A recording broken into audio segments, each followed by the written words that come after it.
Il y a un truc que personne ne vous explique sur les fincas rustiques en Espagne.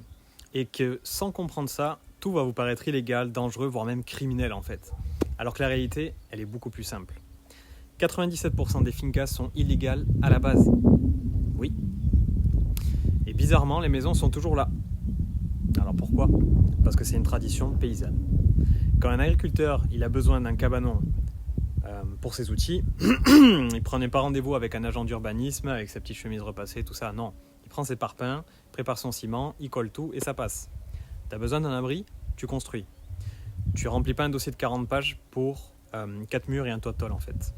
Selon la culture et les habitudes du pays dans lequel vous êtes, ça peut choquer. Mais en Espagne, c'est la norme. Et c'est comme ça que ça commence. Un cabanon, puis une petite maison, puis une vraie maison, puis une famille, puis 3 générations. Et avec le temps, la maison elle rentre dans une catégorie très espagnole qui est fuera de ordenación. Je vous passe les détails juridiques, mais l'idée est simple.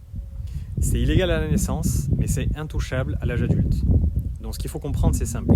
La plupart des maisons rurales que vous voyez aujourd'hui, elles sont nées d'une irrégularité passée qui s'est normalisée avec le temps.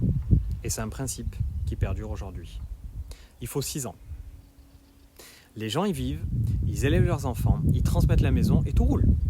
Sauf qu'après ça, en fait, il y a un détail que presque personne ne regarde quand ils veulent acheter une finca en Espagne, c'est le fait de louer sur Airbnb.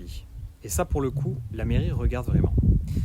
Et je vous explique comment les gens d'ici font sans Airbnb avec leur propre méthode dans une autre vidéo.